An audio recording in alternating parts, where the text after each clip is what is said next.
we don't use the word share. We use the word deliver. That is the first point I want to make. The second one is all people shall have the equal rights to trade where they choose to manufacture and enter in all trades, crafts, and professions. In 1975, when I started mining, a black person, black in general, was not allowed to have a blasting certificate, and therefore they couldn't exercise any of the trades in mining.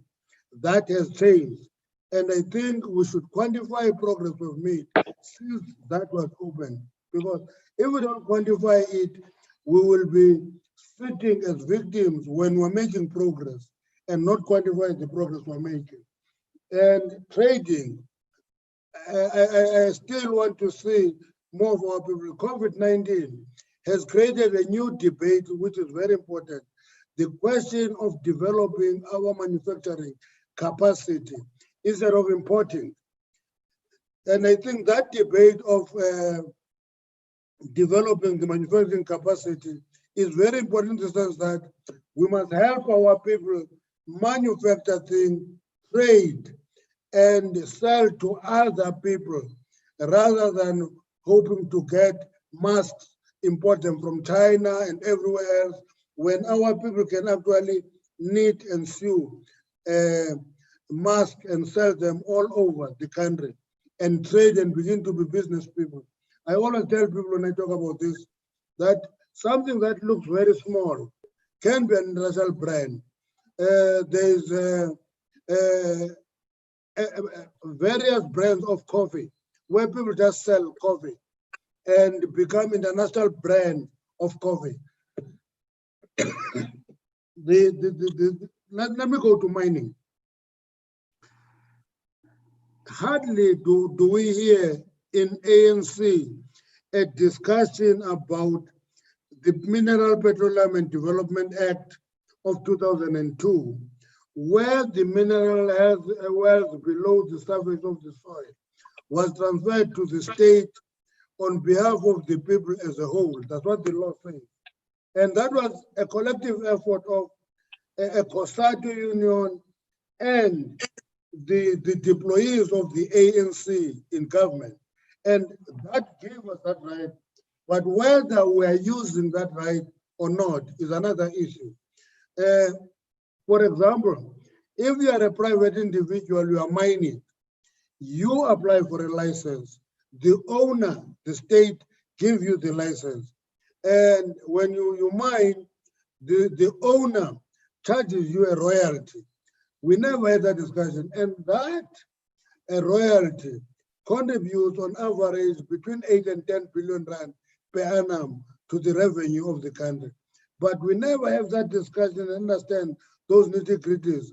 As a result, we are almost pretending to be victims where we have space to do more things. We have a mining company, communities. I'm going to stop, 3 minutes, it's very short. We're having a mining company of the state. One day, the ANC must actually summon its employees to account about the progress made in building that company. Banks, we talked about State Bank, we've been talking about that for years. We even said, for a start, let's give a commercial license to the Post Bank. It's not happening. That is the responsibility of the ANC to make its employees account. Thank you, communities. I would have loved to talk more on these issues. And we would have loved to hear more, Comrade. Maybe we'll have a separate webinar just with yourself, one-on-one, you and the whole country. Can I now call Comrade Beki Mtolo from KZN? Comrade Beki? No, thanks very much, DSG. Greetings to... Hello, Dr. Mtolo. Hello, Dr. Mtolo. Thanks, National Chair. I was glad when you know that 3 minutes is short as a National Chair. Greeting to the leadership of the ANC. I think the National Chair has covered a lot of ground. I think the clause came as a result of various laws that colonialist and apartheid state introduced, totally excluded the indigenous people and Black people in general from the participation of the economy, including to access certain level of skills that they can participate in the economy. Now, from 1994 up to date, we've tried, but the truth remains, the economy has not been tempered. It's still in the hands of the white minority, predominantly controlled by males in all forms of the economy. I think we are, in terms of the COVID-19 now, when one analyzes that the conditions, both domestically and globally, are in favor of the fundamental paradigm shift, I think the ANC has got a time, a condition favorable to it that we like between 2004 and 2009, which of course, for whatever reason, we wasted that opportunity. I think now we are given a space where we can't waste that opportunity again. For example, because the issue of the majority being not participating in the economy, it gives produce other factors that are uncontrollable, both in society and in the ANC as a ruling party. For example, in South Africa, for you to be a better person, to strive and live your own for your own potential, for you to do that, you must have some certain relationship with the state, either do business with the state or be employed in the state. Other than that, there are very few people who strive, who are not doing, who has no connection with the state, because the private sector is so closed in terms of employing people that are Black people, also in terms of giving them opportunities. I think we ought to move with faster space to make sure that we transform the economy. But I think as the ANC, there are things that we must discuss and be honest to ourselves. Because if we don't discuss those things and we're afraid to confront them, as difficult as they may be, is that one of the things is that we must create legitimacy as the ANC and the democratic state led by the ANC, that we can be trusted that when we intervene in the economy, certain industries, we can be trusted that we can lead a better institutions.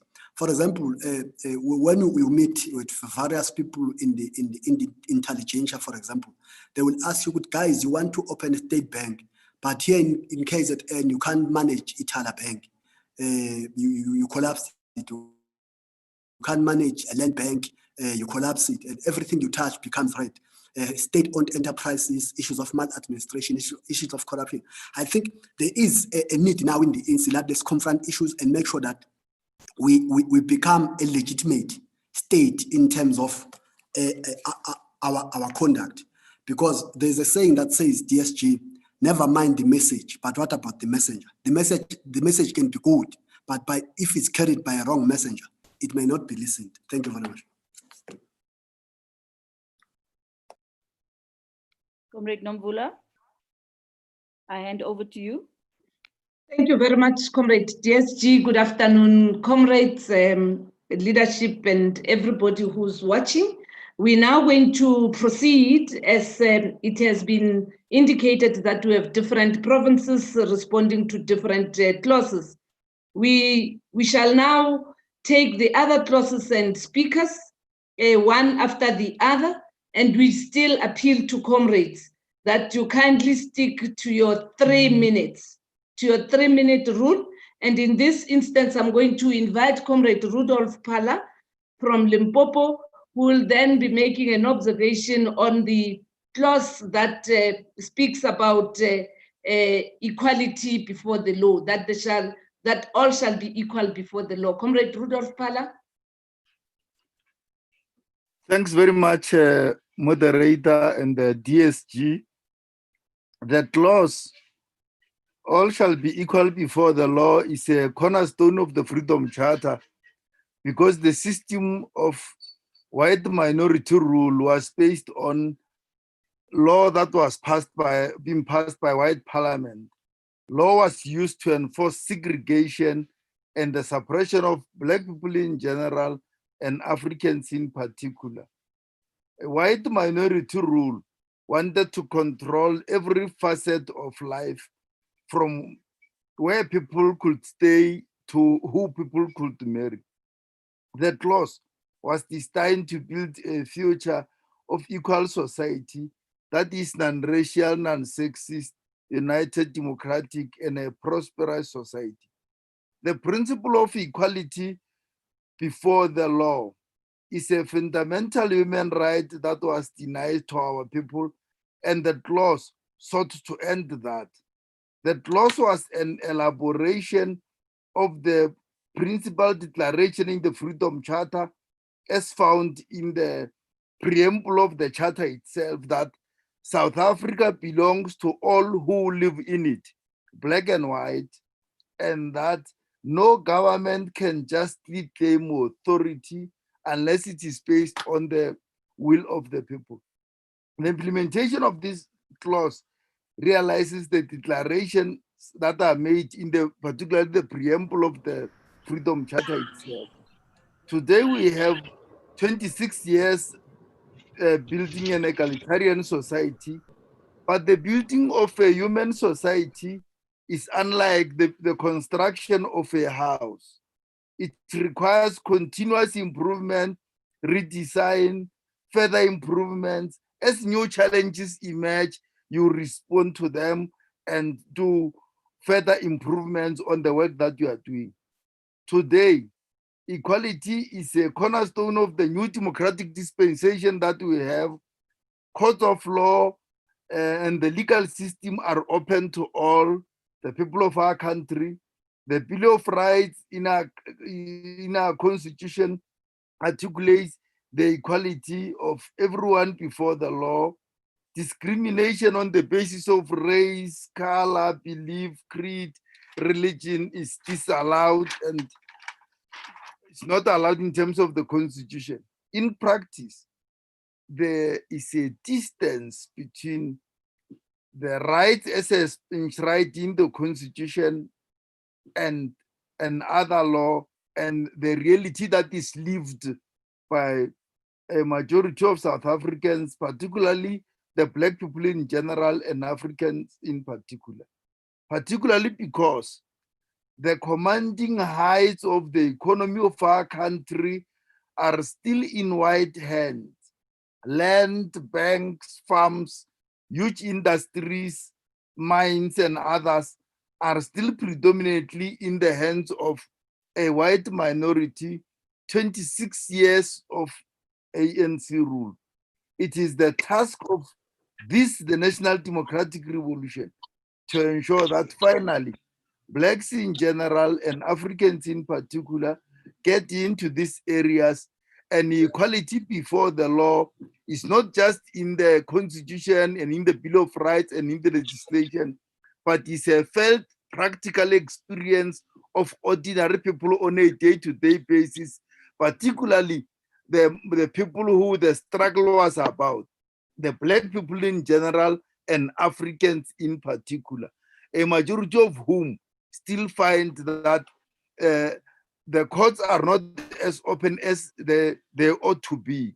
Because even when you go to court today, it depends on how deep your pockets are, the extent to which you can be able to access higher courts, the higher you go. So to that extent, while we have in the Bill of Rights and the Constitution equality before the law, the practice, the lived practice of the overwhelming majority of our people is a different kettle of fish. I thank you very much, Moderator.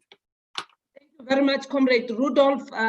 Comrades, before we move to the other clauses on human rights, I would wish to take us back to one of our critical clauses, the clause that says the land shall be shared amongst those who worked it.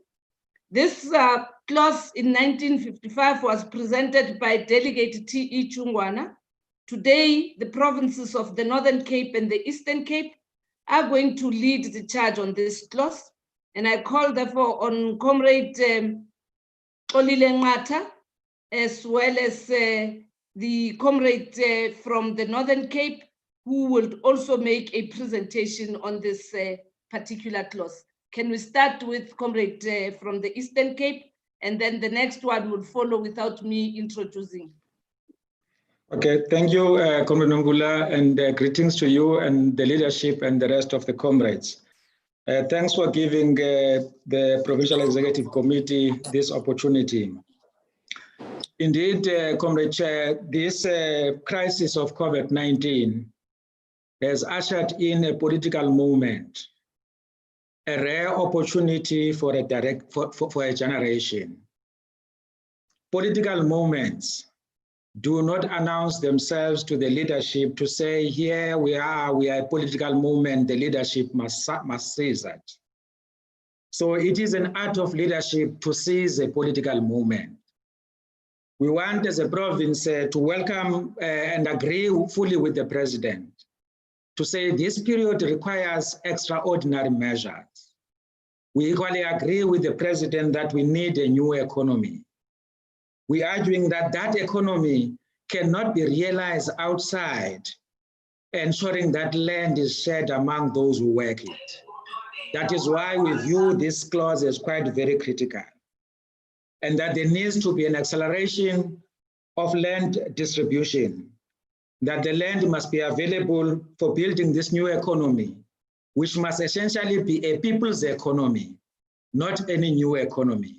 That it must benefit the majority of workers and the poor, and that there must be land use must be available for various uses, including land for human settlement, land for food production, land for livestock, land for recreational facilities. And that as we deal with this question of land, as we build this new people's economy, we must ask critical questions. Land for who and for what? That is why I've highlighted various land uses above. The land for who, which means which class? Because we might know that over the years and various analysts, including the University of Western Cape, plus, they have arrived in their research to the analysis that over the years, increasingly land has been benefiting elites, including our own BAE.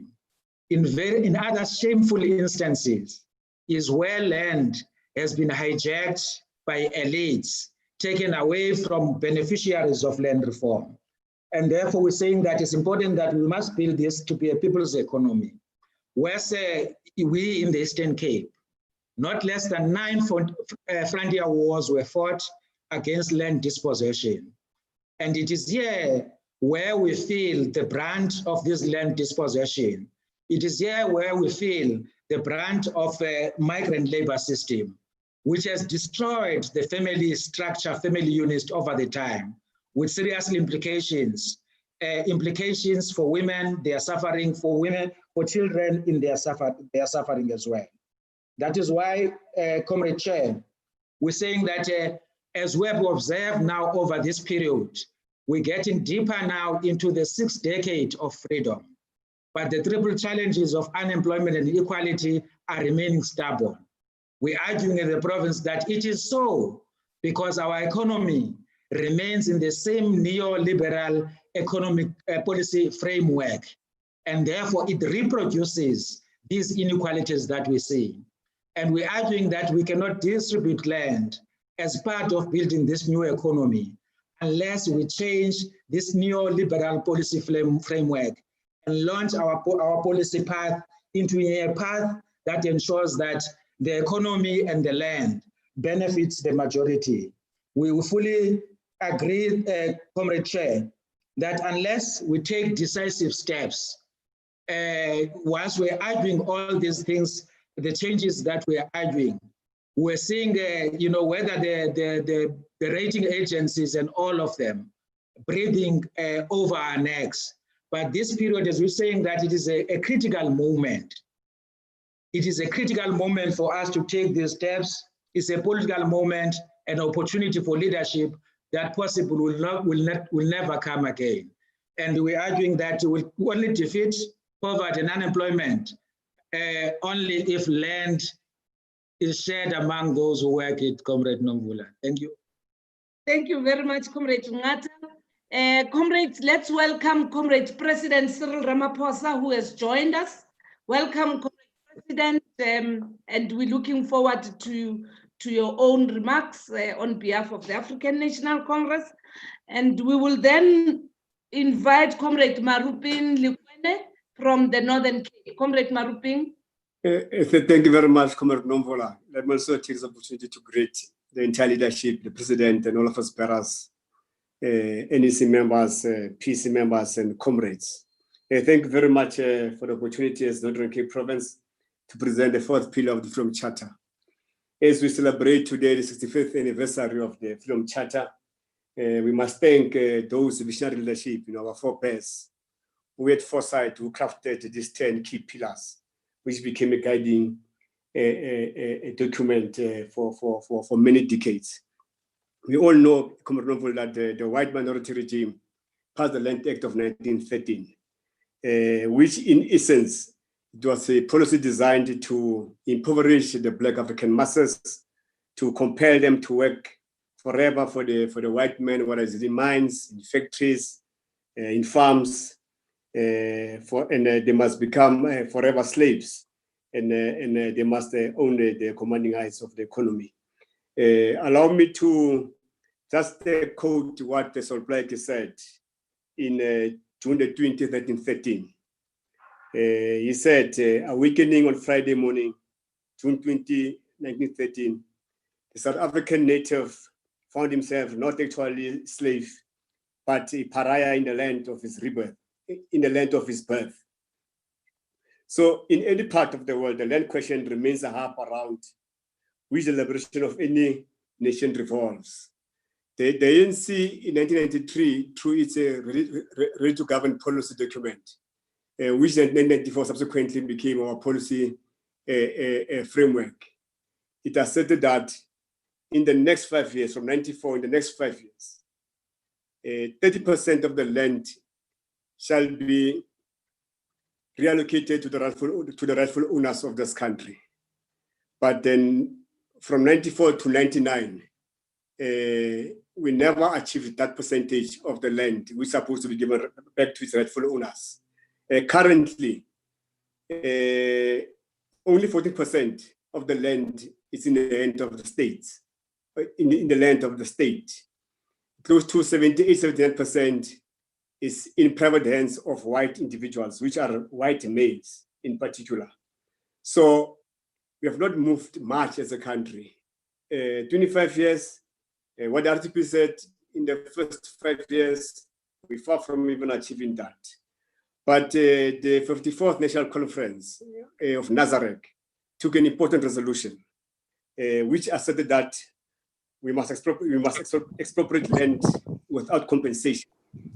I think it took us a step further as a country, as a nation, even as a movement. Our final report of the Presidential Advisory Panel on Land Reform and Agriculture.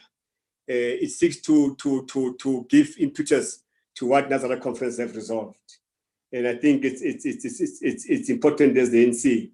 We must pay attention to the land question, because it remains a thorn in every nation, especially in our country, where we're dispossessed through various wars of resistance, and we did not just lose the land as the surface.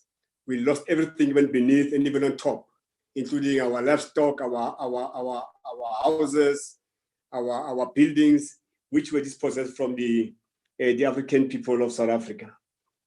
And what's important for me, we need to ensure that we don't lose sight of this important matter. And as the ENC, we have been very clear in terms of how we must address the issue of national question, so that we must affirm our people in terms of the economy, in terms of addressing the terrible challenges our country experiences. But also under the current legislation, I think we have made sufficient progress as the ANC-led government. We must acknowledge that, but we need to be more radical in taking this process forward. And even in Mangaung conference, we have resolved as the ANC that this period, it signifies a second radical phase of our transition in seeking to accelerate the creation of a national democratic society. And this type of society we're seeking to build, as long as the masses of our country does not own the economy, does not own the land, it will be a pipe dream. But currently with COVID-19 opportunities, the COVID-19 is creating opportunities for us as a country in seeking to do things differently. And amongst them is a land question. We'll have to see as a movement and to check out then do we address this so that our people can produce their own food production under COVID-19, so that our people can create jobs and our people can toil the land, so that the land shall be shared amongst those who work. It becomes reality as a country and as a nation. And lastly, thank you, Comrade Maruping. What we will appreciate is if you could share the notes, and then we'll put it on the ANC website. Thank you very much. That was the Eastern Cape with the Northern Cape. We have already called upon Comrade Rudolph from Limpopo. The next presenter will be representing the Northwest Province, Bokone Bophirima, Ambassador Comrade Taki, Africa. And immediately after Comrade Taki, we will also have a comment and presentation made by the ANC Women's League. Over to you, Comrade Taki.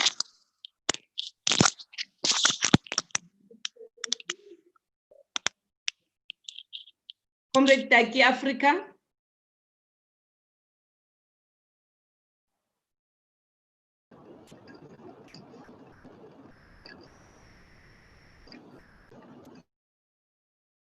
Comrades, I seem not to get through to Comrade Taki. May we go to the Women's League? Thank you very much, GM. Can we then invite the Women's League to make a contribution in this regard? The ANC Women's League.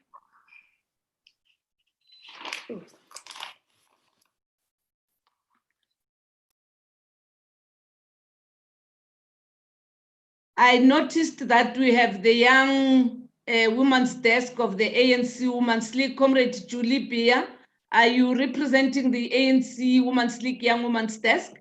If you could make a 3-minute remark, Comrade Julie.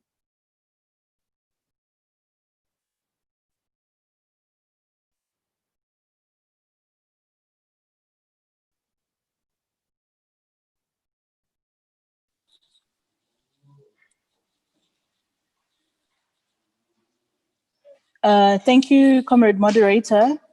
I need to establish, I know that the convener is meant to speak on behalf of the desk. If I could just be given a few minutes. Comrade Chair, may I suggest that we move to the next clause? Okay, in that regard, then we'll move to the Mpumalanga province. Mpumalanga will contribute on the clause that says there shall be work and security. Comrade, the comrade representing Mpumalanga, if you could come in.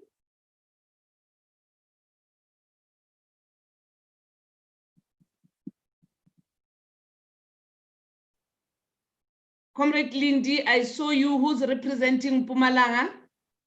Thank you very much. It's Comrade Fish Matlalela. Yes, he is here. Comrade Fish.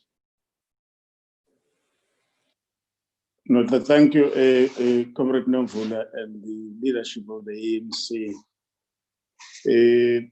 We are given a topic dealing with the pillar that deals with there shall be work and security. focuses on employment and job creations as well as skills revolution. Critical to this is to first indicate that, as you all know, that Stats SA has released a first quarter survey indicating that unemployment is growing in South Africa. And therefore, the relevance of the clause is unquestionable. In order to deal with the issue of unemployment, we need to make sure that job creation is central to our efforts to reduce poverty. What we need to do is to intensify our measures to improve the lives of the poor by making sure that we provide electricity, water, sanitation, and other services that some South Africans still do not have as we speak. In order to achieve the rate of employment creation that exceeds the growth in the number of people that are unemployed, means that our economy needs to grow at a faster pace. This requires that we need to fully implement measures that are outlined in our manifesto, election manifesto of 2019, where we develop a plan of which more focus on the manifesto was about creation of more jobs, decent jobs for our people, so that we're able to reduce unemployment and then deal with the issue of poverty. What we need to do is, in order to do this, key amongst them, those that are lifted in the manifesto that we need to tackle on, is the massive investment in infrastructure build program, by making sure that we build infrastructure, both the economic and the social infrastructure. We need to take necessary steps that begins to say how to improve the ease of doing business, as well as reduce the cost of doing business in the country. Secondly, we need to say how to unlock the potential of small businesses so that they're able, because small businesses have got the ability to create more jobs than any other business, and therefore we need to support it. Cooperatives, as well as how do we improve the village and the township economy, so that we're able to make sure that there is a lot of economic activities taking place in the villages and in the township. How do you promote key industries that has got a potential of labor absorbing, that is labor intensive? Key amongst them is your agriculture, your mining, your tourism, your manufacturing.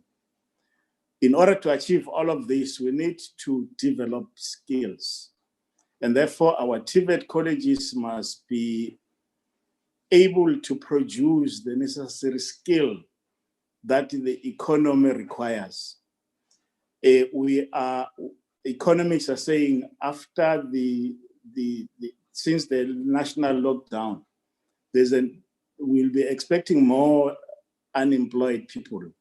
And therefore, it requires us that how do we use this opportunity of the crisis that is developed in the country and in the world to then change the situation and make sure that we transform our economy.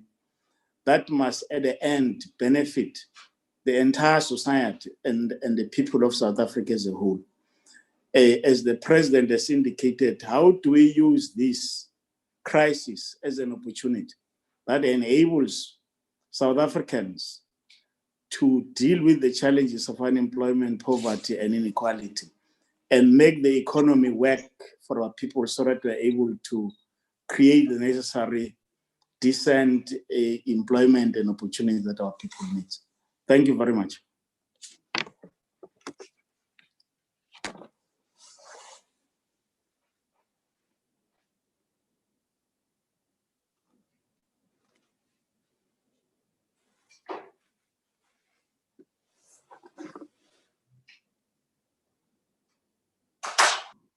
Nomvula.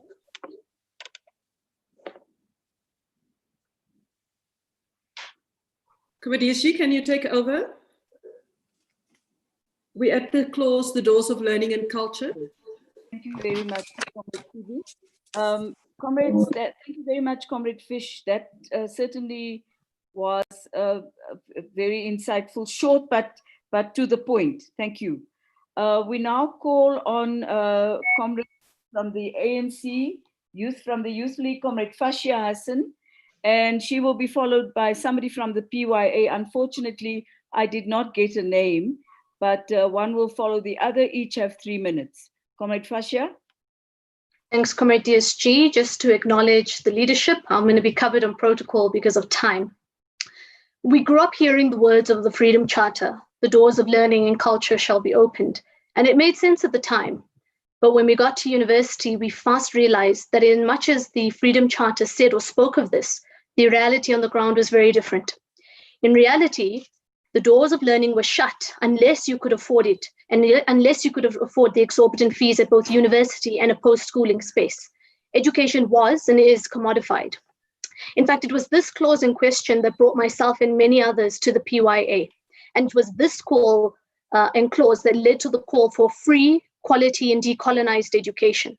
The doors of learning shall be opened. That is what sparked the biggest social movement and mass mobilization of young people in a post-democratic era, what we now call as fees must fall.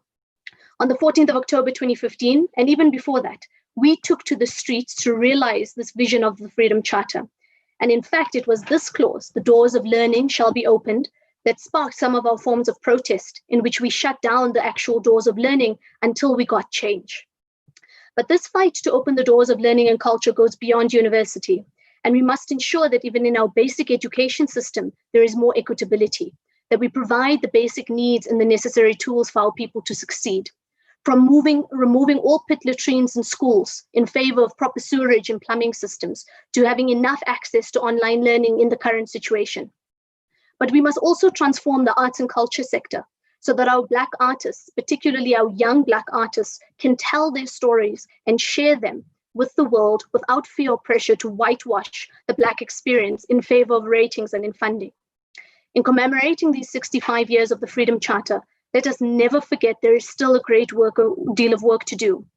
And key to this fundamental change in society is to center youth voices, whether it be in regard to participation in the economy or raising the number of young people at the decision-making table. Ultimately, we have no other choice but to revive and rejuvenate our youth structures and the Youth League in particular. Amandla. Thank you, DSG. Thank you. I see Comrade Nomvula is back. She might have been disconnected. But is there anyone from the PYA ready to make an input? Yes, Comrade DSG, Atenkos Mabon, SASCO National Organizer. Thank you. Please go ahead. Thanks, DSG. Greetings to everyone in the meeting. The pandemic has created a crisis in higher education. Education that was always been in ivory towers, access to it with the AP score questions, with the TVET sector that is easily accessible to all Black students and Africans in general. But the very same TVET sector that we note as centers of learning, of people's centers of skills development and learning, are very much disadvantaged because they are reduced to mini universities in that they lack infrastructure development. If you can go to one of the nearest TVET sector, the TVET college campuses, you'd find with no Wi-Fi as basic things for learning and teaching, with no infrastructure that enables engineering students to be more productive and more efficient. But the pandemic has also brought in a new concept of e-learning, the concept or a way that is very much exclusionary, and that if you are from the historically known Bantu stands with a lot of connectivity questions, you would not be able to access teaching and learning materials, and that you would be suffering first on questions of connectivity. Imagine someone from Tanin, Matatiel, Velcom in some parts or in other parts of the country that would also suffer on connectivity. But if you have connectivity, you would suffer with data and laptops, because you would need data to access your videos that are posted and submit learning materials, assignments, and tests. So these were saying they are shutting down the doors of learning and culture, and are presenting a new challenge in higher education and post-schooling sector. I hope that I've not exhausted my 3 minutes, but also one thing that has been presented is inequality in the post-schooling sector, in that the historically disadvantaged institutions are left behind. They can't even provide their students with laptops and data, while the historically advantaged and predominantly white institutions are thriving. They give their students laptops, data, and so on. So these are challenges that continue to confront this question of access and success to post-schooling and training sector.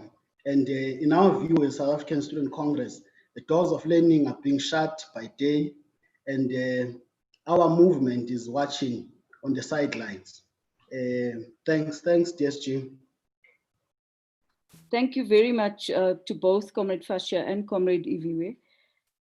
You've raised issues that certainly require deeper discussion and not just discussion, but action. And that's what you are talking about in particular, both of you. Same theme, different issues. We will now move to Comrade Tebogo Pedu from Gauteng province, and he's going to lead us on There Shall Be Houses, Security and Comfort. Comrade Tebogo.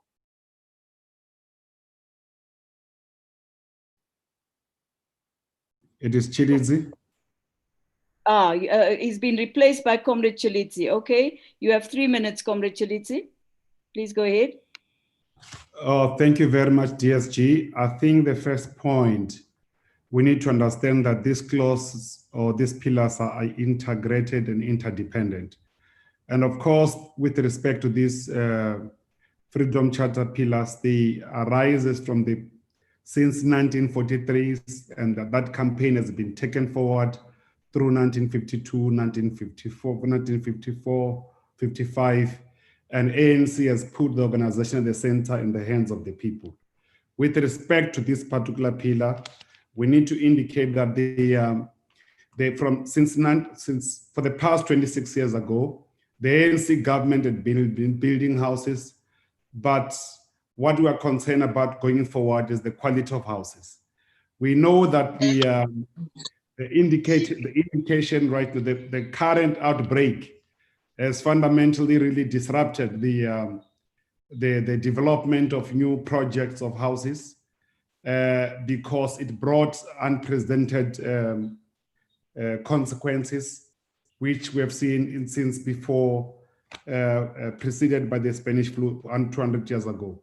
So in this context, DSG or moderator, housing, unused housing space shall be made available for the people. We find greatest appreciation for this pillar through the current land reform in Parliament. And of course, rent and prices shall be lowered. The intervention for government to make social housing seeks to respond to this particular pillar. Slums shall be demolished and new suburbs will be built, and where all transport, road lighting, and playing fields and creches and social centers.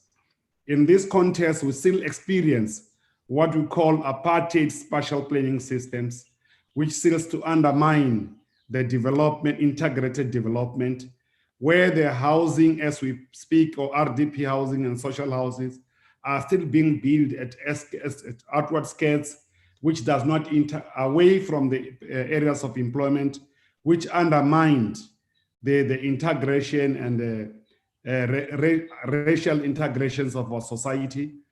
And other critical issues that we have observed is that we still have huge informal settlement. And I think applications of new technology, alternative building technology, can only help the ANC going forward to make sure that indeed we are able to build faster. Otherwise, we are still remaining to have a lot of land occupations, illegal occupation by the forces supposed to change. And I think other key issues that we see that the development of human settlement is not to be seen as only houses, but integrated for roads, lightning fields, other infrastructures that are able to be found, such as crashes and so on. In that context, DSG, we believe that we can make strive in this context. Lastly, under this pillar, it also says that they will need to be able to have access to healthcare for people, or free medical care and hospitalization. So the intervention of the National Health Insurance. I'm sorry, comrade, your time is up. Your Thank you. time is up. Thank you very much. Comrades, the 10th and last clause of the Freedom Charter is there shall be peace and friendship. And last night we focused on this clause as we concluded our solidarity event with the people of Palestine, who face the most oppressive regime in the world. Can you please all still remain mute? We now have a very distinguished panel of respondents who each have 3 minutes only, who will talk about what the Freedom Charter means to them in the light of what was said by the provincial delegations. I'm going to start with Maulana Baam, if he is with us. Maulana?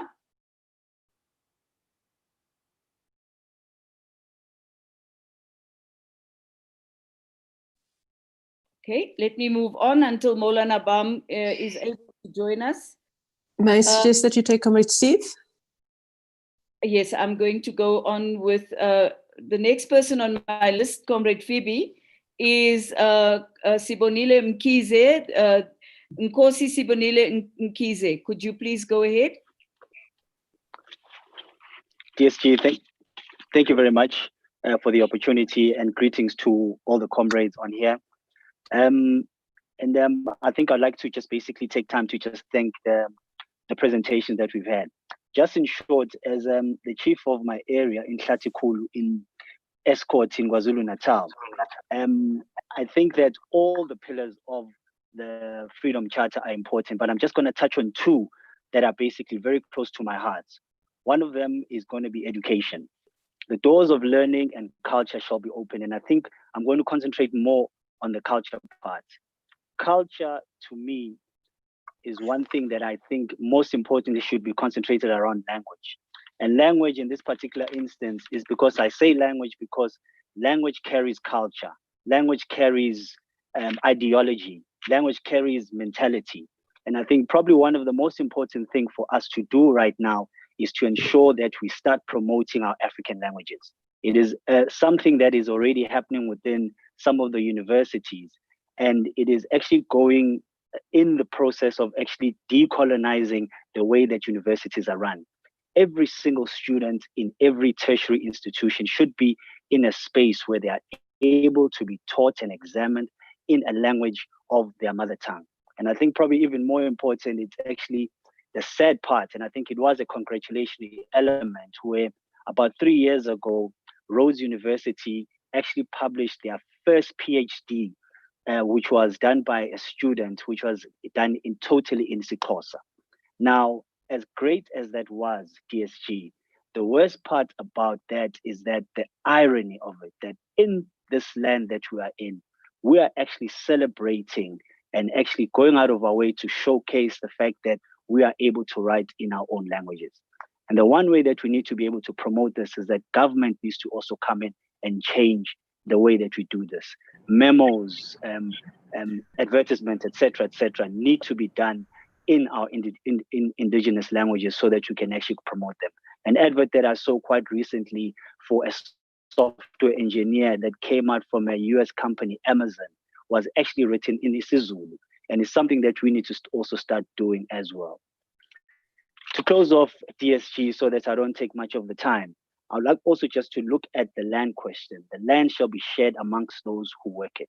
Now, there is this insinuation that obviously chiefs and amakosi, horses all over KZN probably are in a situation where they are actually abusing their people that they are leading.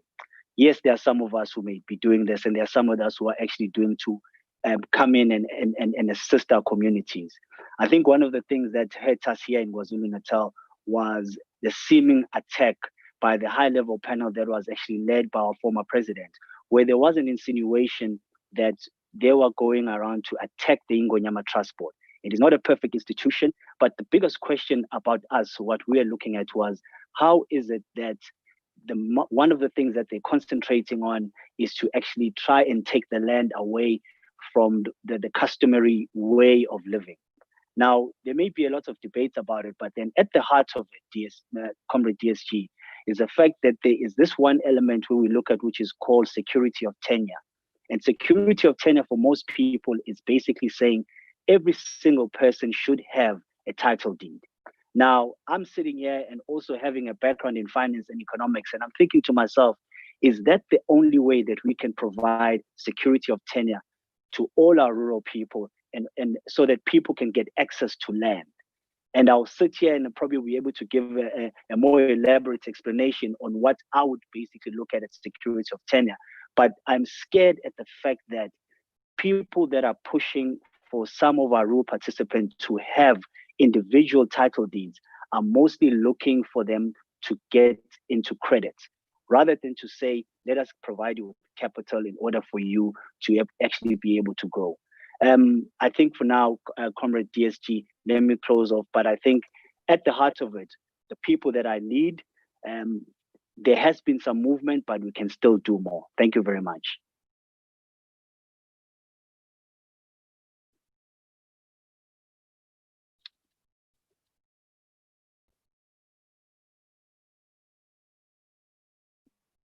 Unmute DSG. Thank you very much, Nkosi Mkize. I'd like now to call on Zuleika Patel, a young student activist against racism. Zuleika? No. Okay, I think we haven't got Zuleika yet. I then will move on to Comrade, I'm here. Oh, all right. Thank you. Please go ahead. Okay. Thank you so much for this platform. First and foremost, I'd like to send my greetings to the President of the Republic. I hope that you are well and you are healthy in such trying times. And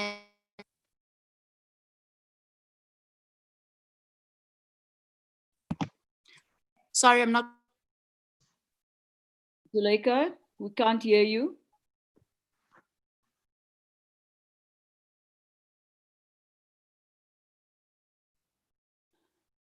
Okay, Zuleika, will you keep trying to come? You muted yourself. Can you unmute?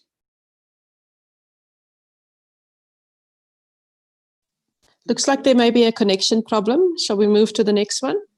Just a second, please. My next speaker is Comrade Steve Lesiki from the LGBTQI community. Comrade Steve. Thank you so much, DSG. Thank you to the ANC for creating this platform, and greetings to the leadership and to comrades.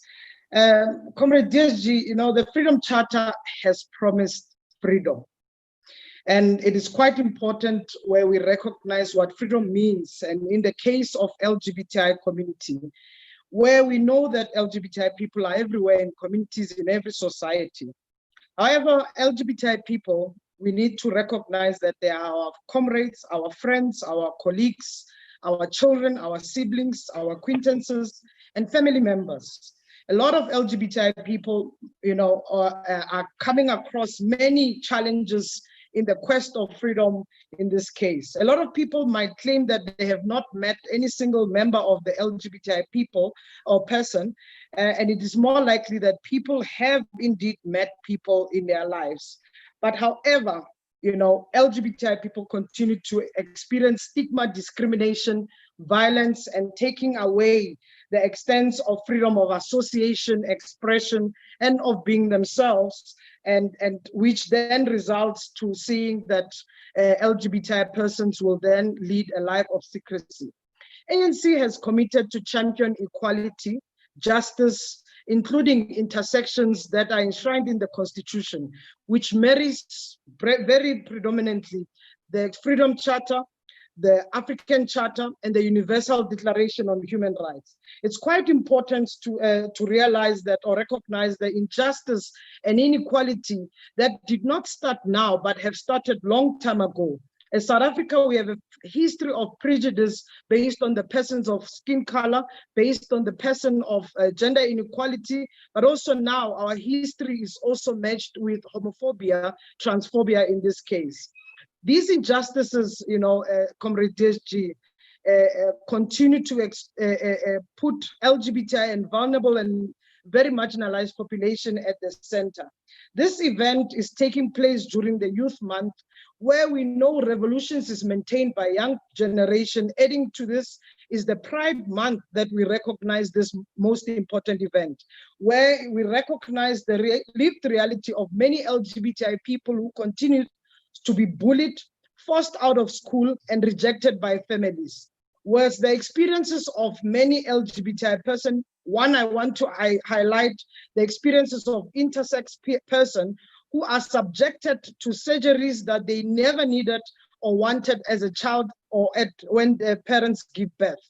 These injustices continue to adulthood when LGBTI people are faced with discrimination, violence when looking for homes, shelter, or even walking down the road, when looking for job opportunities at workplace or even within the families. We know that South Africa is amongst many countries that is celebrated across the world, one with its constitution, but also one with the great leadership of the African National Congress. But what is important, South Africa has to voice out some of the challenges across the world. 68 countries still criminalize same-sex relation. And amongst 68 countries, 31 are in Africa. And we are joining to celebrate Gabon, where 2 days ago it has decriminalized homosexual act. Many of our government in Africa continue to abuse power and fails to protect its citizens. And it's quite important to recognize that abuse of power and failing to protect citizens based on the fact that there's what we call state-sponsored homophobia. South Africa, we are quite fortunate because we are safeguarded by the Bill of Rights, and that enshrines the very same freedom that we are talking about. We really have to recognize what is happening amongst us. But what is quite important, DSG, ANC should not gamble with its own obligation and commitment it has put in place, where people have fought to ensure this very same freedom, and ANC need to make sure that we do not run a risk of potential reversing of this very same gains of creating a just society. We need to address the politics of oppressions where we do not neglect intersectional lens. We need to create safe environment that promotes and ensure inclusive communities that understand and respect diversity, where we speak about what is happening in school, what is happening in society. We do not really have to ignore the fact that LGBTI persons are only spoken about when we speak about violence. It is not acceptable that this gamble, when it comes to socio-economic level, LGBTI excluded, when it comes to political level, LGBTI excluded. We need to really also, as ANC, ensure that we address the deep-rooted patriarchal and misogynistic trends that exist. Shouldn't the ANC be worried that it is potentially to fail women, children, and LGBTI by virtue of not taking quick steps to addressing violence against women and against communities? Just to wrap up, DSG, I think it's quite important that ANC should take a very sharp point of creating a non-tolerable homophobic and transphobic elements within the ANC. Thank you. Comrade Steve, thank you very much. I'd like now to call upon Comrade Vuyokazi Zingu, who represents the people with disabilities. Ma? Hello. Hello.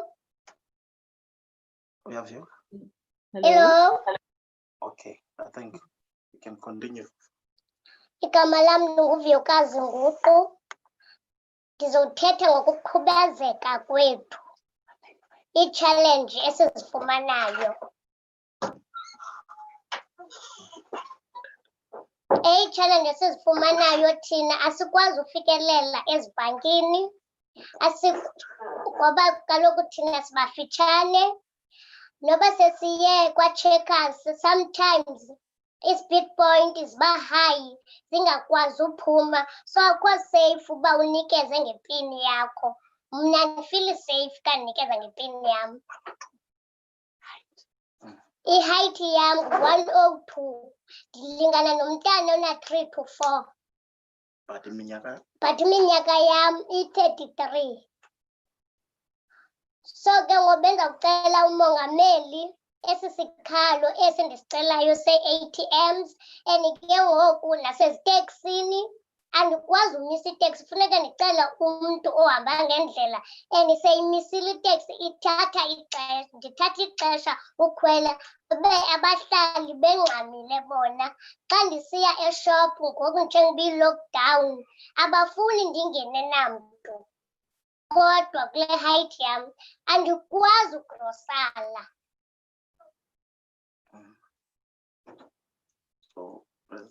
So bendicela upresident asive isikhalo sam omramaram. Thank you very much. Vuyokazi, thank you very much for bringing to the fore the physical impediments that prevent you from actually living your life to the fullest. I think that's very important and very profound. Comrades, I would like now to call upon Comrade Khalid Sayed from the Youth League in the Western Cape. Khalid? Thank you very much, Comrade DSG, and my greetings to the leadership. Comrades, at a time when young people across the globe and here in South Africa are at the forefront of fighting racism and COVID-19, we reflect as young people on the only clause in the Freedom Charter that explicitly mentions the name youth. And that is the clause to do with education. The aim of education, says the Freedom Charter, shall be to teach the youth to love their people and their culture, to honor humanity, liberty, and peace. In the past 26 years, our ANC-led government has done much to ensure access to education. For example, today, 90% of our people can read and write, thanks to the African National Congress. 90% of our public schools are no-fee schools, while our learners are benefiting from the school feeding programs and subsidized transport. The number of learners who pass matric has also increased from 50% before 94 to around 78% today, and the list can go on, comrades. But so much has been done indeed to ensure that our young people have got access to education. But we need to emphasize here that, and particularly coming from a space in the Western Cape, where I'm working in the space of education, more still needs to be done to ensure that we've got access to quality education. Yet the Freedom Charter speaks not so much of access to education, than it speaks to access to quality education. It emphasizes the aim of education rather than access to education purely. Therefore, when we consider the racism that continues to permeate some of our schools and universities, when we note the gross inequalities that still persist in our schools, as is being shown up now during the COVID-19 pandemic, with some not even having access to decent sanitation or running water, never mind swimming pools or tennis courts for young people to enjoy themselves.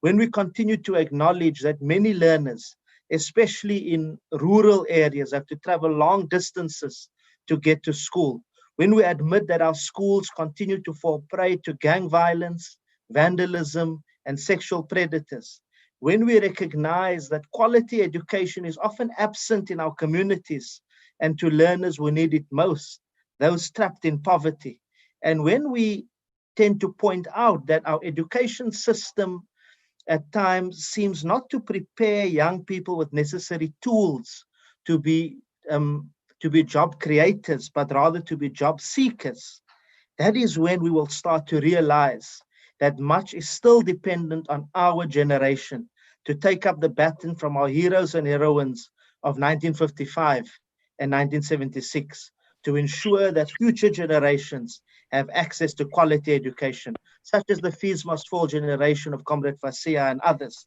We must ensure, comrades, that our curricula at both schools and universities inculcate in our young people a spirit of love to be Black.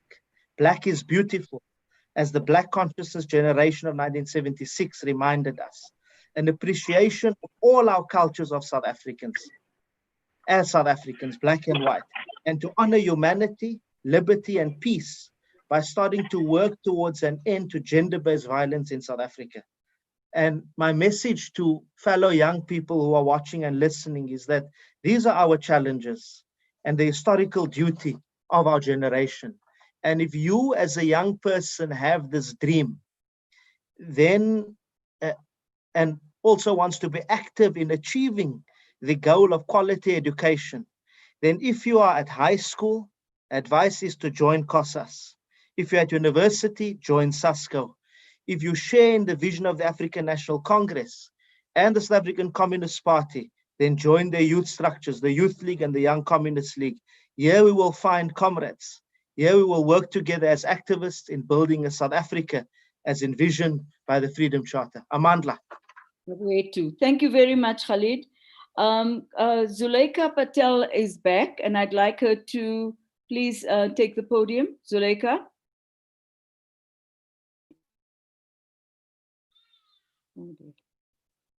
Okay. Zuleika, are you back? Yes, I'm back, comrade. Thank you. Please take the podium. Okay, thank you so much. Okay, so what I'd like to say regarding the point of education is that the doors of learning and culture shall be open, but the reality of that is that the doors of learning and culture are shut in the Black child's face by institutionalized and systemic racism. And we see that through the fact that its systemic racism runs as deep as the fact that rural schools and township schools, which were schools previously set aside for Black children, continue to be heavily under-resourced and marginalized and excluded from any and all conversations. And the untold stories of the Black child in schools where textbooks don't arrive on time are silenced. And the stories of children who gain access into going to elite schools, former Model C schools, former white-only schools. Our culture is shut. The door of culture for us in those schools is shut in our faces by institutionalized racism. Because in 2016, we protested and led a revolution whereby we wanted to bring to the forefront the issues of the Black child in Model C schools, whereby our culture is, the doors of culture are shut in our face, whereby we have no access to learning our African mother tongues, and further discriminatory hair policies which work against our hair, as well as further the fact that many of their code of conduct seek to exclude the Black child and seek to work against the Black child. And now what I want to propose is that we form a schools charter, not necessarily as a solution, but as a tool to propel us in the right direction in restructuring the schooling system and dismantling all colonized traditions to ensure that the doors of learning are opened to the Black child and the doors of culture are open to the Black child in heavily white spaces. Zuleika, and you've made quite an important proposal. I hope we can take it forward. I'd like now to call upon Dr. Khumalo, football legend, to make his remarks. And it's his birthday today. Oh, happy birthday, Dr. Khumalo. Happy birthday to you. Hey.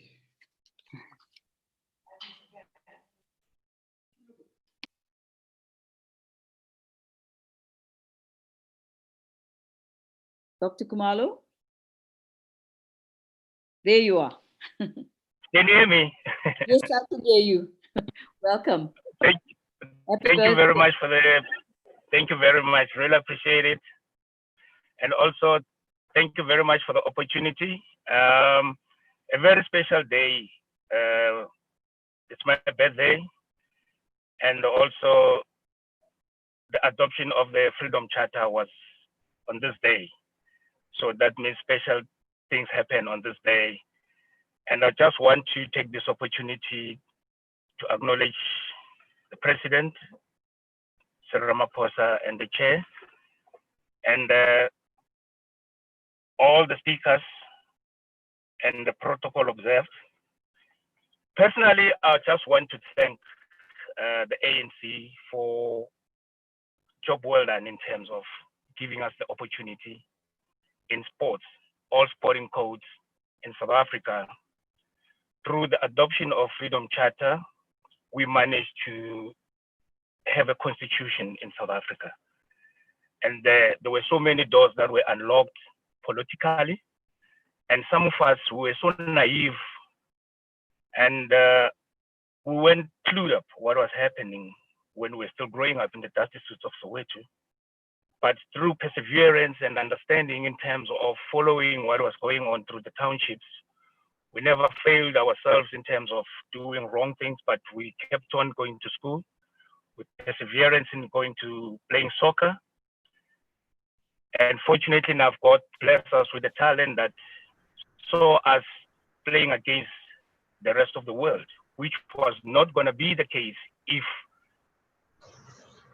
the Human Freedom Association was not out there to make sure that we South African well-talented individuals would get an opportunity to play against the rest of the world. Because sports was banned, we couldn't test our skills against our brothers in Africa, in Europe, in China, wherever.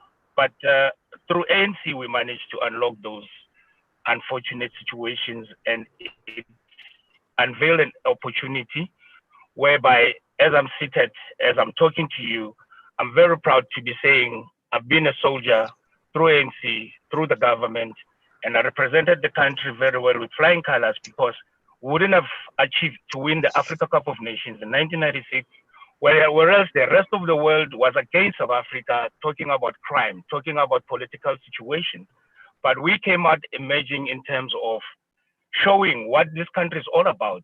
It's all about Ubuntu, and we are a winning nation. And we proved it in 1996. We proved it in 1995 with the rugby team winning it in 95 at the Ellis Park Stadium. And also for the first time in our shows, it has never happened in Africa for a country only to be readmitted to FIFA only 4 years. And there we were, 92, we were readmitted back to FIFA. 98, we were now playing against the rest of the world at the World Cup in France. Having said that, I would like to believe that ex-players, current players, we're so proud, and we want to say through ANC and all the political associated people, we just want to thank you, and we just want to say, let sport be the key factor in terms of taking our kids to another level. We've gone through that. We cannot afford to be a nation without sports. Through sports, we unlock a lot of barriers that we as human beings, we cannot. And through sports, we can teach our kids the behavioral ways of doing things. Because personally, I grew up in a dusty city in Soweto with no resources. But today, we're talking a different language because there are resources, but there's no engagement in terms of father-son, mother-son, or daughter through sports.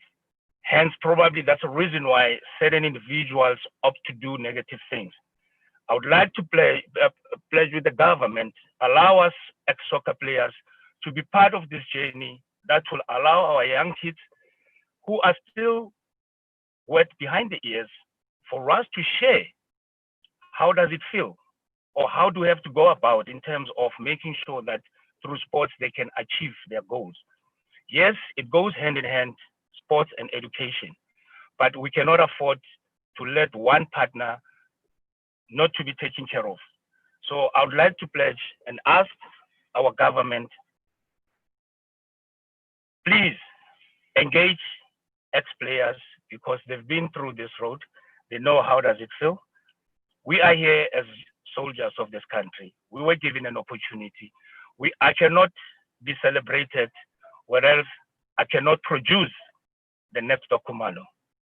So through this, I would like to say, please, President, please, the government, allow us the opportunity like the rest of the world is doing. We are not being recognized. We are not being given an opportunity. Let people who walk that road, on that road, be the ones that teach the youngsters the good things. Believe it or not, you'll come back to me 10 years and you'll be saying, I told you the truth and I told you the right things. People knows how does it feel, not part of the sporting community. I thank you.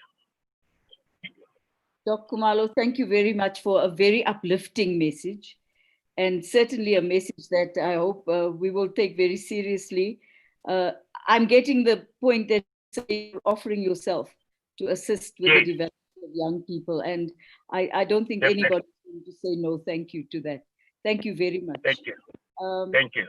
I would now like to go back to the Young Women's Desk, if they're ready to please speak. Young Women's Desk. Thank you. Let's apologize also for the confusion. As the Young Women's Desk, we would want to raise, I think, the first point in relation to the clause that speaks to the rights to human life. As the Women's League has pronounced over and over in relation to chemical castration, the response and the reaction from society has been that a more nervous one, to say that infringes on the basic human rights of human beings generally.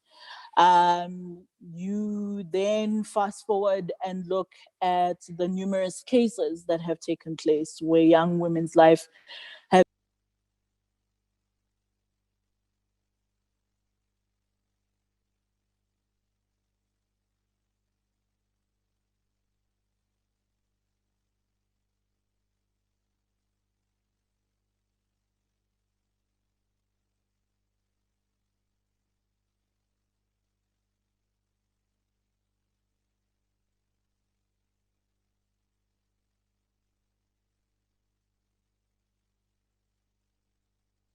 of women in relation to them being able to organize, then being able to go to church, then being able to mobilize.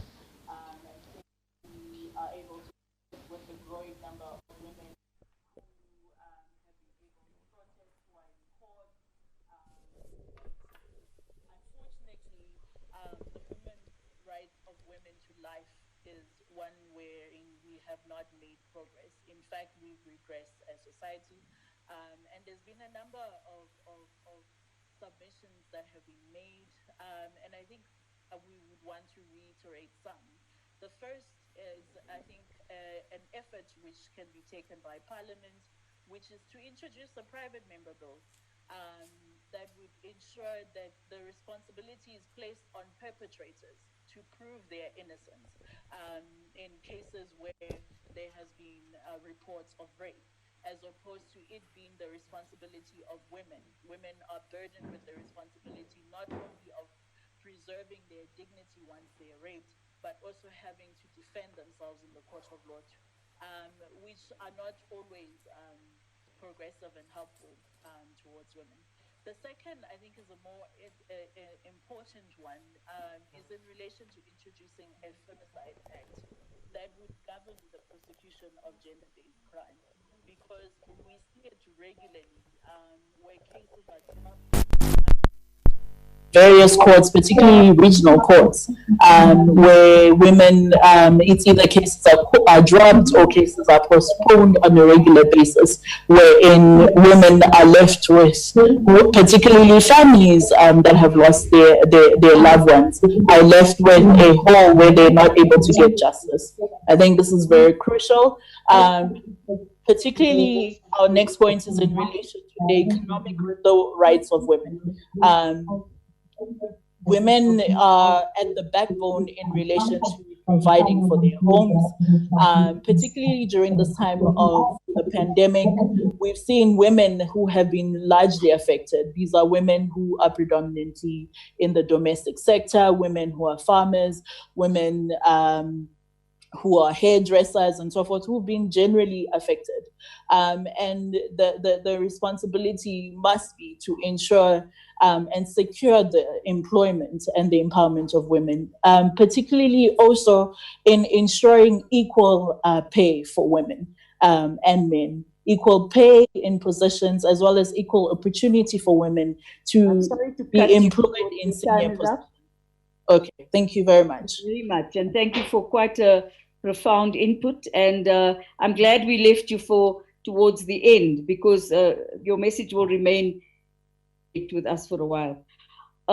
In this section of the program, our last respondent is Dr. Oscar van Heerden from the Mpumalanga Institute. And unfortunately, we won't have time for anyone else. Do apologize. We have a 4 o'clock deadline. So we'll move on to Dr. van Heerden. Thanks, DSG. It's the Mapungubwe Institute for Strategic Reflection. Oh, my apologies. No problem. Just very briefly, Chair, I want to make a few points. One, you know, it has been 296 years of colonialism, 46 years of apartheid, and only 26 years of democracy. And so I think it's important that the Freedom Charter is a charter that is in response to that legacy of colonialism and apartheid. And so I do think that we must not put ourselves under enormous pressure to try and deliver on the Freedom Charter clauses within a too short time, because we are trying to redress a very long history of colonialism and apartheid. So we must set ourselves realistic targets over the next few years to try and realize the clauses. Secondly, I think that in as much as the Freedom Charter starts with South Africa belongs to all who live in it, black and white, I do think as the ANC, we have not spent sufficient time actively to deal with issues of race and identity politics within the country. We are seen to be too reactive when it comes to racism within society. And I think the ANC should really be in the forefront to lead, actively engaging on the question of race and identity politics, as we can see our young people trying to grapple with some of these issues today. I also want to say, DSG, that of course we are a broad church as the ANC, and so we don't always have to agree with each other. We must be critical, and we must disagree where we can. And so even though the input from Comrade Rasool on the national question is an important one, and indeed the issue between the national question and the colored question, but I think as the ANC, it's time we do put on record a discussion on the Khoi and the San people who feel that the very terminology, black in general and Africans in particular, is actually excluding them as a group within South Africa. And I think it's time we do engage on that issue. On higher education or education generally, I agree that quality is an important thing. We need to look at quality within the education, but we do need to ask the question, if we say free education, free for who? Because if 100 learners enter grade 1, 12 of those learners are the ones that then make it to university, and 4 of those 12 are from no-fee schools. The other 8 are from fees-paying schools. And so if we say free education, I would argue that it should be free for those 4 students who are from poor and working class communities, and not necessarily for everyone. And then finally, DSG, there is a report 2 years ago, the Institute for Race Relations produced a report on state of the nation. And I think it's a good measure to gauge and to measure ourselves against in terms of how we've progressed with satisfying the Freedom Charter clauses. And I raise the IRR because in recent times they have not been our friends. And so that report is surely should be seen as independent and unbiased. And it's actually a very good report. It shows that as the governing party, we have done very well in actually progressing within our democracy and providing for the poorest of the poor. And finally, Chair, I want to say that we are not doing too badly. We should pat ourselves on the back as the ANC, 26 years down the line. And in fact, we have produced 5 of the clauses within the 10 of the Freedom Charter. We can tick and say done unconditionally. And those are equal before the law, the people shall govern, and many others. The other 5 is an ongoing thing. It is not something that you will ever be able to say we've attained the end of it. And so as the ANC, I think this has been a very interesting and a very good conversation. And we should take comfort in the fact that I think we are very well on the way to providing for the poorest of the poor within South Africa. Thank you, DSG. Thank you very much, Comrade Oscar. We've come to the end of session 1 and session 2. And one can only say that this has been a rich debate. The only pity is that you give people 3 minutes, which is definitely not enough, to discuss quite a fundamental set of issues. We've all heard, and the country's been listening as well. And we've now come to the point where, Comrade President, you've heard the provinces, you've heard some experts, independent voices, you've heard some criticism of the ANC. You've also heard some praise. And it is our considerable honor now to invite you to make a keynote address. Comrade President.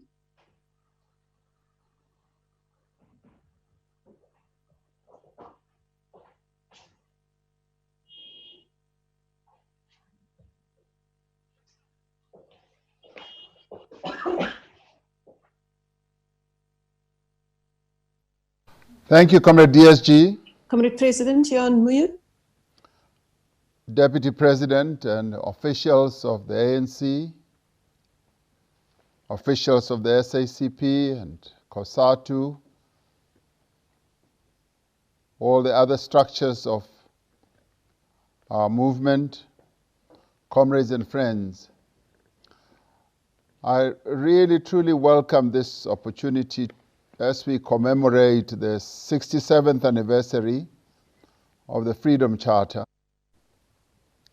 It is also a moment for us to celebrate the existence of our iconic document and the manner in which it was drafted. It is a moment also to go down memory lane, to reflect on this document that changed the trajectory of our country. And it is good that we commemorate the Freedom Charter during our country's Youth Month. The Freedom Charter is the lodestar, and better still, the bedrock and the foundation of South Africa's constitutional democracy. In many ways, it provides a sterling example of how a people acting together were able to craft a clear vision of the South Africa that they wanted. South Africa was an oppressive and inhumane place for the masses of our people. At the time when the Freedom Charter was drafted, the apartheid regime was becoming even more bolder, and it was intensifying its vicious actions to subjugate the people of our country and suppress them as they were struggling and fighting for their liberation and equality. We are pleased that our forebears felt the need and indeed the duty to respond to this oppressive regime. This situation did require that the People's Organization, the African National Congress, should respond decisively, and respond decisively it did. This is what led the ANC at its 42nd conference to make a call for the convening of a Congress of the People, which would, in the words of our late comrade Joe Slovo, allow each South African to say for himself and herself what they desire from life. The ANC, together with its allies in the Congress Alliance, made a simple call. This call was, let the people speak. Very typical of the African National Congress. And I'm delighted that this DNA has remained deeply embedded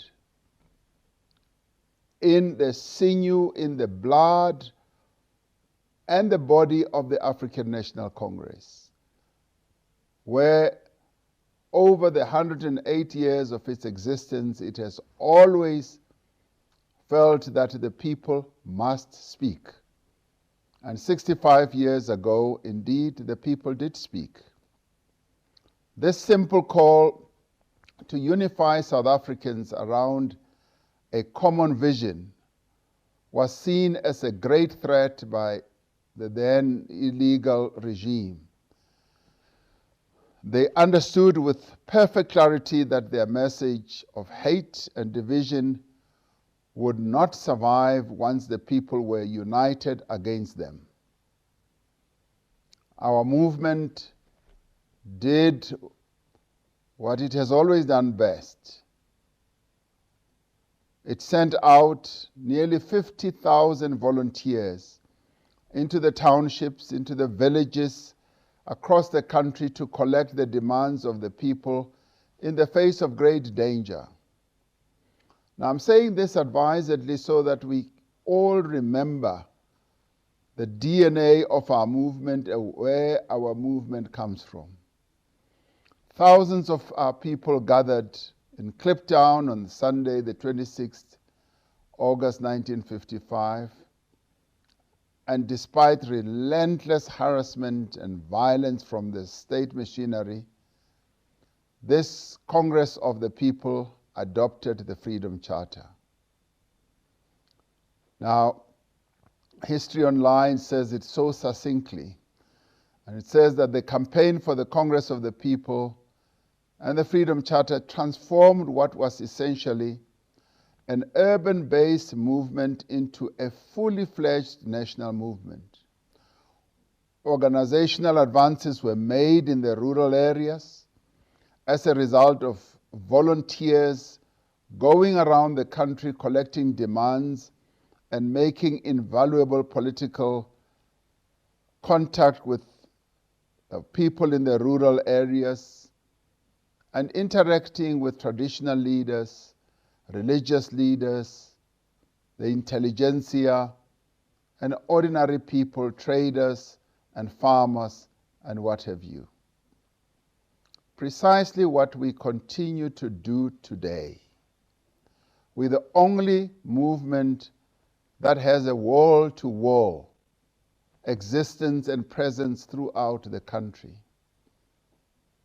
The campaign also revived Congress branches in the urban areas that had been weakened after the aftermath of the Defiance campaign. The campaign led to the establishment of numerous local branches as well. And the campaign also introduced within the liberation movement a degree of ideological uniformity and cohesion that did not exist previously. It also succeeded in minimizing ideological feuding and rivalry among members of the Congress. And it's important we should reflect on this. It is during campaigns of whatever nature, and this one was the most iconic campaign ever embarked upon in the history of our country. That it is when we campaign that we are able to unify our movement, to have ideological clarity, and to have greater focus. The type of focus that we also need right now as we are fighting against COVID-19.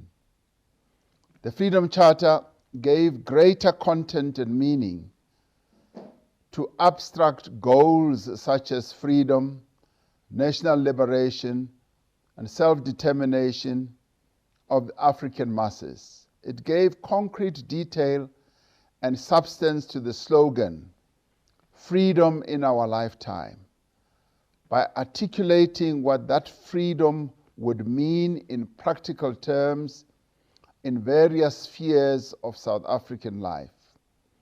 The Charter provided a clear and concise set of policies.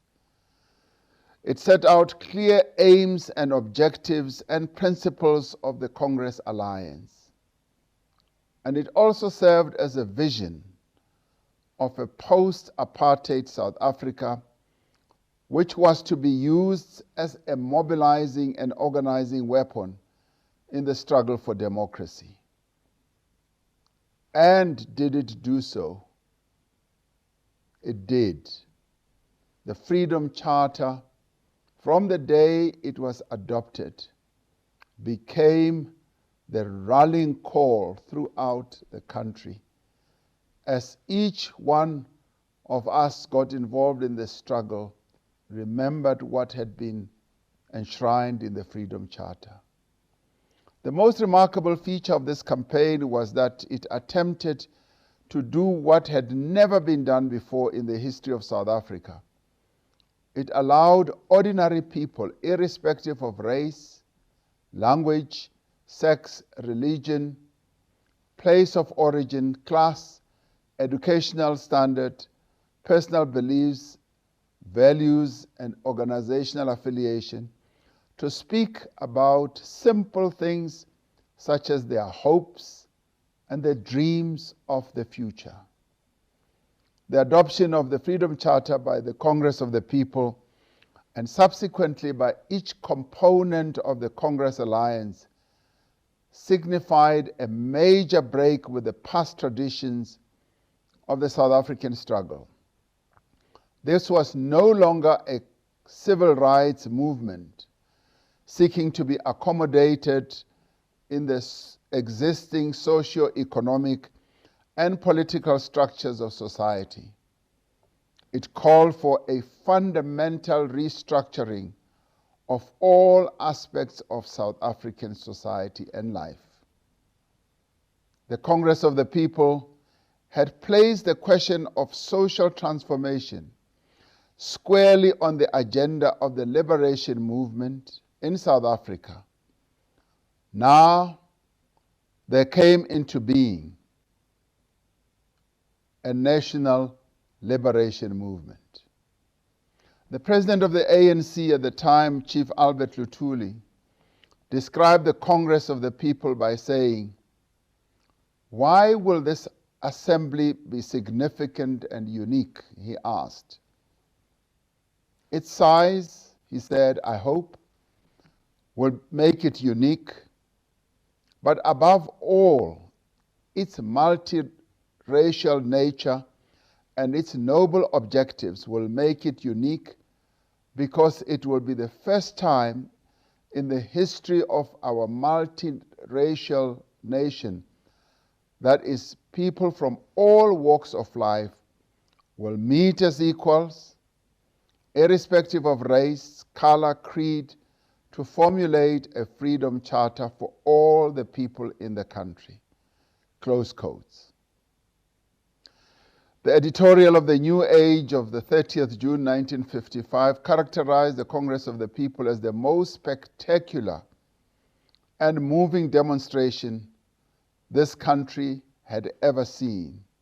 And through it, the people had given proof that they had the ability and the power to triumph over obstacles and win the future of their dreams.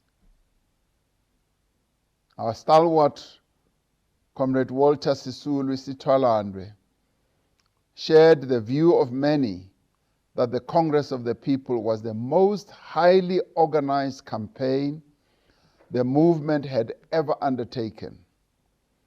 It had, he said, sealed the Congress alliance as a formidable force and had produced and consolidated it around a common political program that would survive the test of time. And as expected, the apartheid regime instructed its security apparatus to ensure that the Congress of the People did not take place.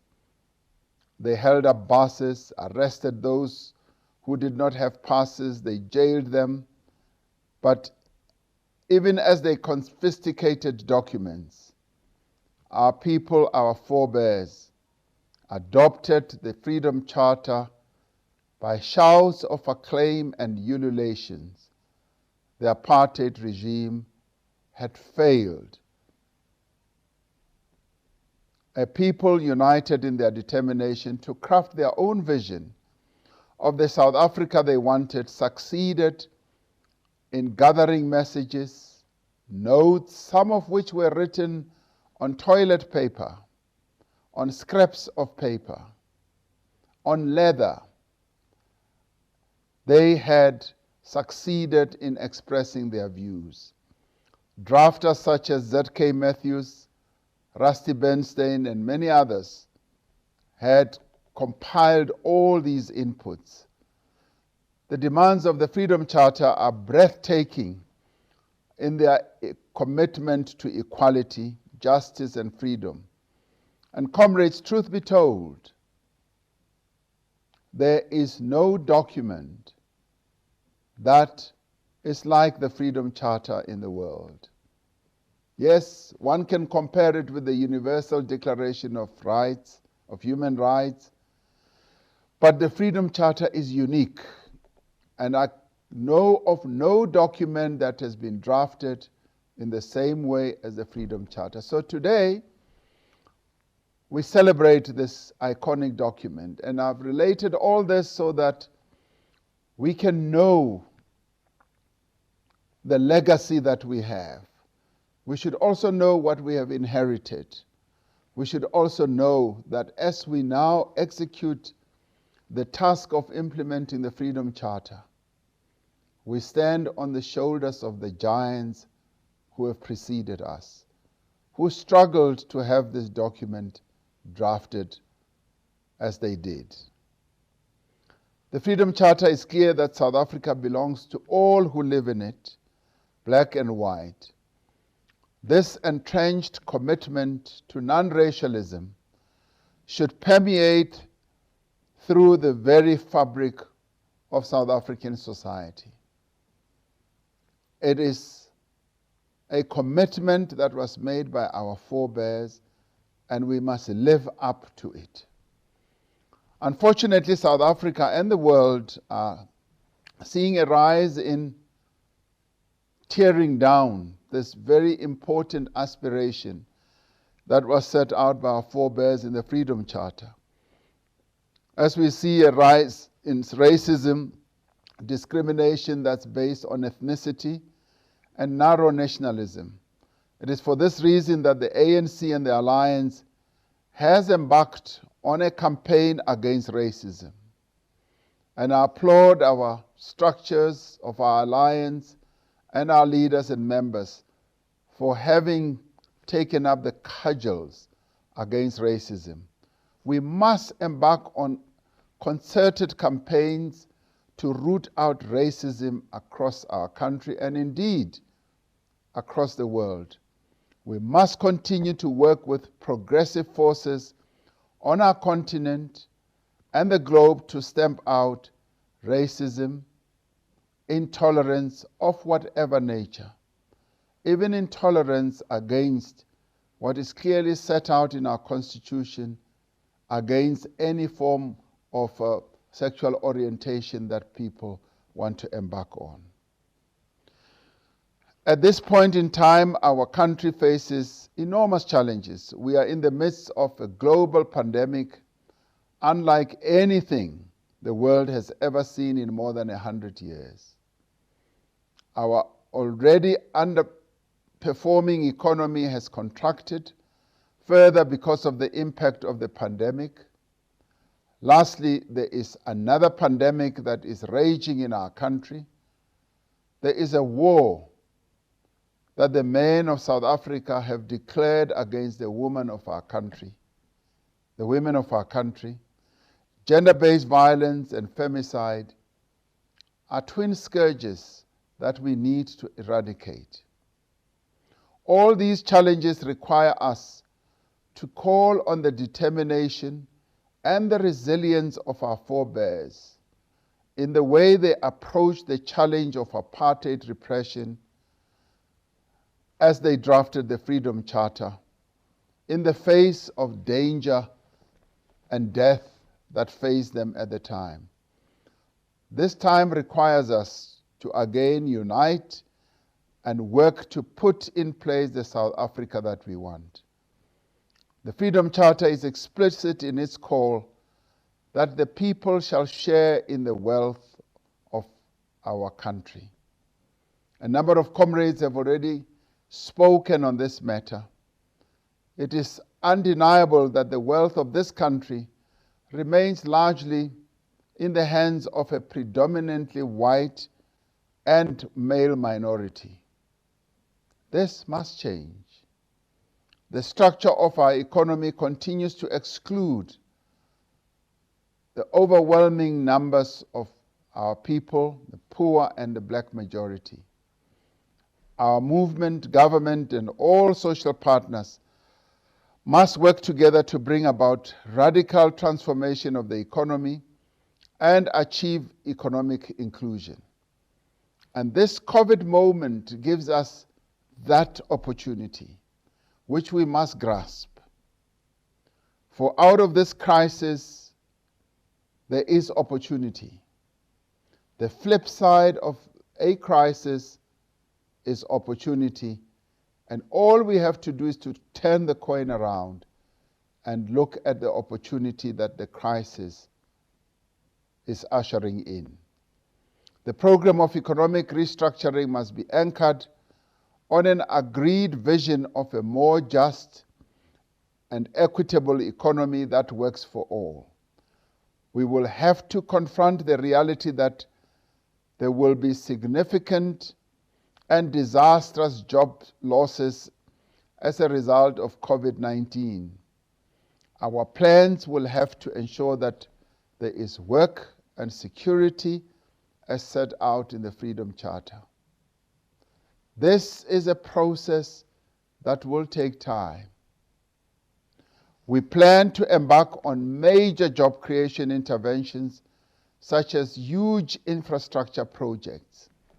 And the infrastructure projects that we foresee are going to be countrywide, and they will touch all the provinces of our country, and we see them as catalytic projects. We recently held a symposium where we brought together various entities, both local and international, to come and invest. The office that we have established in the presidency has now been able to craft projects to make them bankable, to make them shovel ready. And we are now, during this COVID period, going to be ready to ensure that the lost jobs that will be lost, we will regain some as we begin to unfold the various infrastructure projects. Why are we doing this?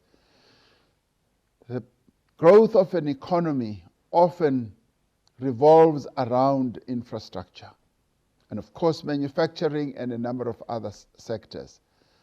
We are going to lay emphasis on infrastructure and other sectors, including new sectors of our economy. The COVID moment gives us that chance to craft and create new sectors and to be able to mobilize resources, to crowd in those with money, both local and offshore, so that we can have a greater deal of focus on the economic growth trajectory that we must embark upon. So we will use the infrastructure as a launch pad to grow our economy. The Freedom Charter demands of us to ensure that the land shall be shared amongst those who work it. This talks to the systematic dispossession of land, which remains one of the greatest injustices suffered by black people in the history of our country. We are addressing this heinous crime against our people. The mandate of the 54th National Conference on the question of returning land to the people of our country is clear, and it was right, and it will be implemented. Our program of returning land to the people is going to gain more and more momentum, as we have already started. We have already started with the process of returning land, but in the end, we are going to be insisting that the process that we have started in Parliament should be finalized so that there should be greater clarity under which conditions the expropriation of land without compensation will take place, so that we can return the land to the people of our country. There is significant scope to increase manufacturing and job creation in the agricultural sector throughout the length and the breadth of our country. The Freedom Charter calls on us to ensure that there shall be houses, security, and comfort. COVID-19 pandemic has revealed more starkly that too many South Africans do not have adequate houses. As part of our infrastructure build program, we will accelerate our interventions to build more sustainable human settlements and assist South Africans to obtain housing. This is an overriding objective that we must achieve. We must also ensure that as we proceed with this, we address the challenges that our people continue to face when it comes, for instance, young people especially, to education. The right to education needs to be properly fulfilled. Yes, the young people took to the streets and demanded that there should be a right to education. And we've done a great deal in assisting children from poor families and working class families with funding, and the access that our children have now had in education is quite enormous. We are on the way to fulfilling the dream that was articulated by our forebears in the Freedom Charter. The Freedom Charter is clear that we should also proceed with greater effect to make sure that the governance of our country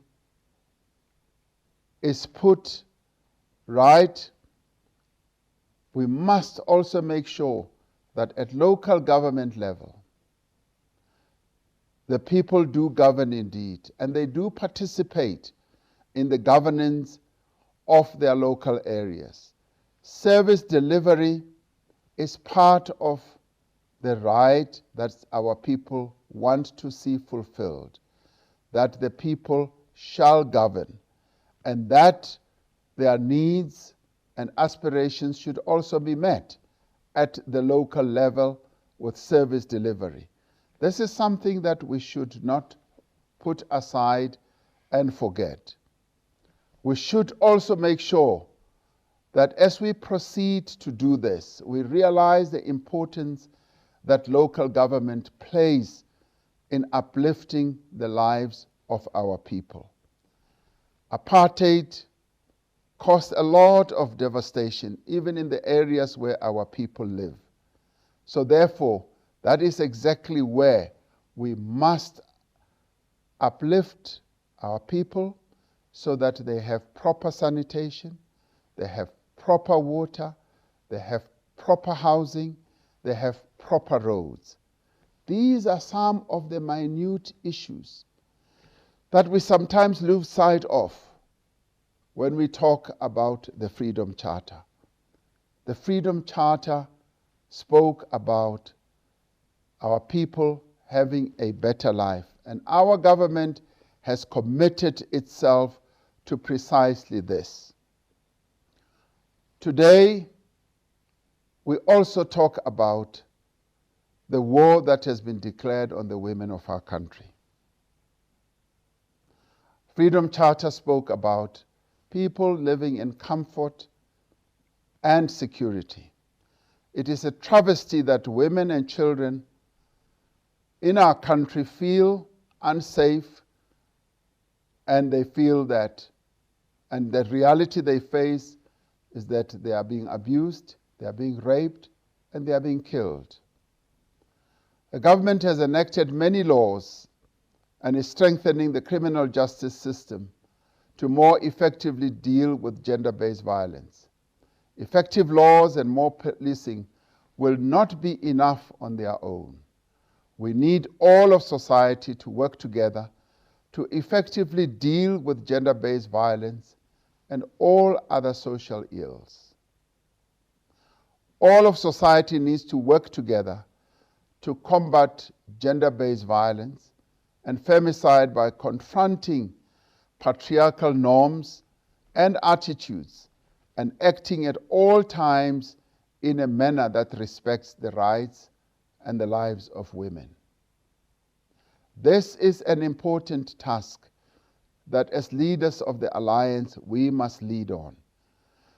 We need to engage our structures in campaigns to change the minds of our citizens and stamp out the behavior that treat women as inferior and as property.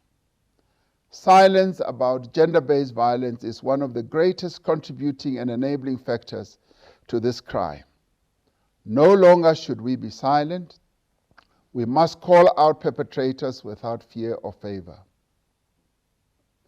We further need to focus on the economic and social empowerment of women, actively working to ensure women have a greater stake in the economy of our country. We should also be the ones, as the Alliance, to be championing the rights of people who live with disabilities. We should also be the ones in the Alliance to champion the rights of people who are part of the LGBTQI community. We are the ones who lead society.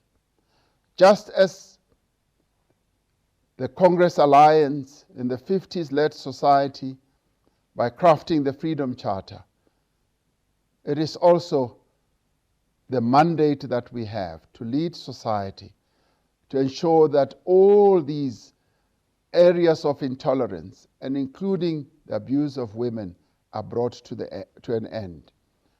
In conclusion, the brave men and women who worked together to draft the Freedom Charter did so in the face of enormous and tremendous challenges.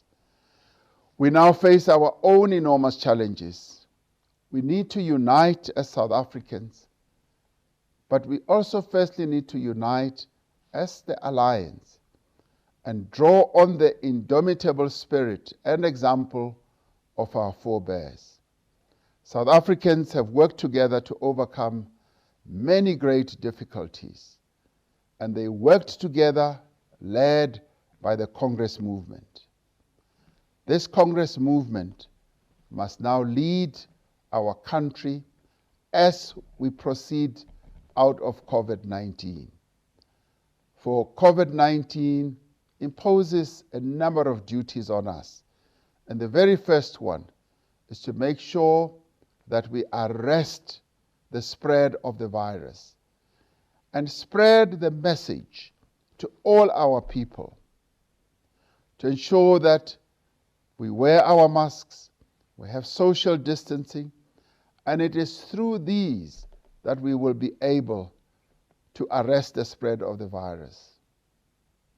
As we speak now, we continue to move more and more towards the peak. And we can turn things around, and it is behoven on this movement, on the Alliance, to deal with this crisis and also to look out for the opportunities on the flip side of this crisis so that our country can move forward. Ahead of us lie a lot of tasks.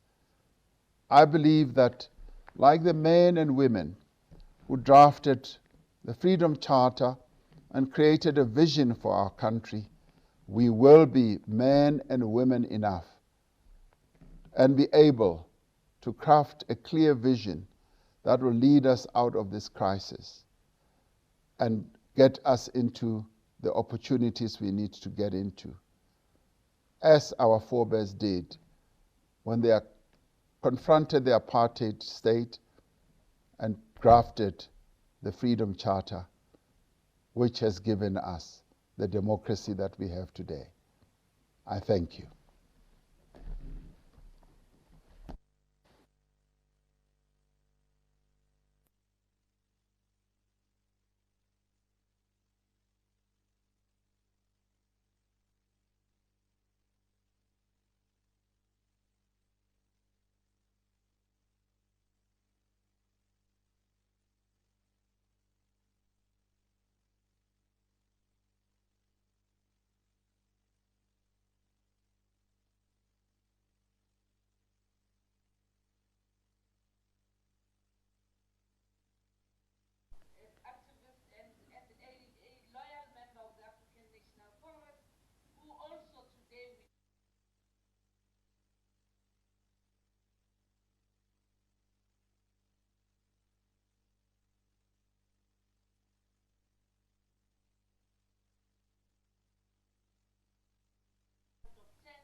Can I go home now?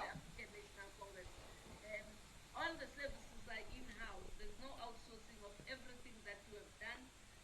We are learning, and very soon we will perfect, and we apologize to anyone who is not able to accommodate in the Zoom. But thank you very much. Long live the spirit of those who gathered in Kliptown this year, 65 years ago.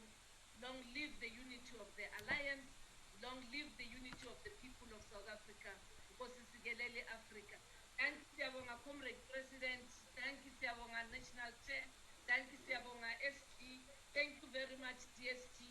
And we know that our Treasurer General is watching us from home, where he has just, we have all been with him, laying his dear mother to rest. Amandla.